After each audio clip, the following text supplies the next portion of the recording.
Hezbollah आए दिन एक के बाद एक तगड़ी चोट देकर इजरायल को झकझोर रहा है। हिजबुल्लाह लड़ा के इजरायली हमलों का उसी की भाषा में जवाब देने में लगे हैं। इसकी एक और भयानक तस्वीर तब देखने को मिली जब हिजबुल्लाह ने इजरायल पर 165 से ज्यादा रॉकेटों से हमला किया। इस हमले से इजरायल के उत्तरी शहर वियना में एक बच्चे समेत 7 लोग घायल हुए। इसके अलावा इस हमले में गैलीली शहर को भी निशाना बनाया गया। दावा है कि यहाँ 55 रॉकेट दागे गए।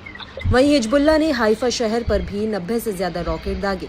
इजरायली डिफेंस फोर्सेस की माने तो हिजबुल्लाह लड़ाकों ने पहली बार में हाइफा पर 80 रॉकेट दागे थे। इनमें से ज्यादातर रॉकेटों को हवा में ही मार गिराया।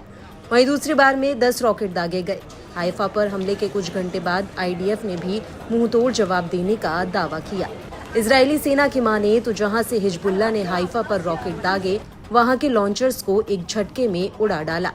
बताया गया कि इजरायल का आयरन डोम सिस्टम ज्यादातर इन हवाई हमलों को रोकने में नाकामयाब रहा।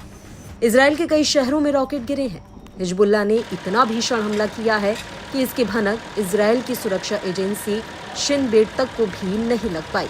वहीं एयर डिफेंस सिस्टम आयरन डोम भी कई मिसाइलों को रोकने में नाकाम रहा। इस हमले से इजरायल को भारी नुकसान पहुंचने का दावा किया जा रहा है। हिजबुल्लाह के हमले से इजरायल के कई शहरों में भी भारी तबाही मची है। इतना ही नहीं, इजरायल की सड़कों पर खड़े वाहन तक रॉकेटों की चपेट में आ गए। इससे उनमें आग लग गई। इसके अलावा कई रिहायशी इलाकों में भी घर ढह गए हैं। हिजबुल्लाह के ताजा हमले का वीडियो भी अब सोशल मीडिया पर वायरल हो रहा है। मिसाइलें शहरों के भीड़-भाड़ वाले इलाकों में भी गिरी।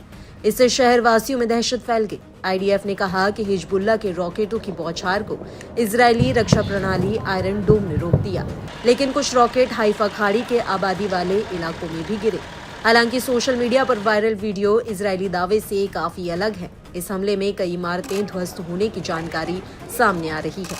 ये हमले इजरायल के उत्तरी इलाकों में किए गए हैं। हमले से जुड़ा इजरायली सेना की ओर से एक पोस्ट भी किया गया है।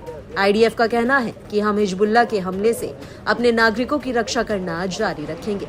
इजरायली विदेश मंत्री ने कहा कि ये हमला उस वक्त हुआ है जब लेबनान में युद्ध विराम की दिशा में कुछ प्रगति हुई है। माना जा रहा है कि लेबनान के इस्लामिक प्रतिरोध का ताजा हमला इजरायल के खिलाफ प्रतिशोध में किया गया है। बता दें कि एक दिन पहले ही इजरायली पीएम ने हिजबुल्लाह लड़ाकों पर पेजर ब्लास्ट की जिम्मेदारी ली थी। इससे बौखलाए हिजबुल्लाह ने इजरायल से बदला लेने के लिए उस पर बड़ा हमला कर दिया।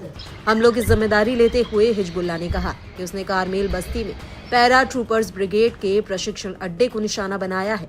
आईडीएफ ने कहा कि गैलीली पर लगभग 50 रॉकेट दागे गए हैं। ऐसे में सवाल उठता है कि जिस आयरन डोम की पूरी दुनिया भर में मिसाल दी जाती है, वह डिफेंस सिस्टम अब अपना 100% नहीं दे पा रहा है।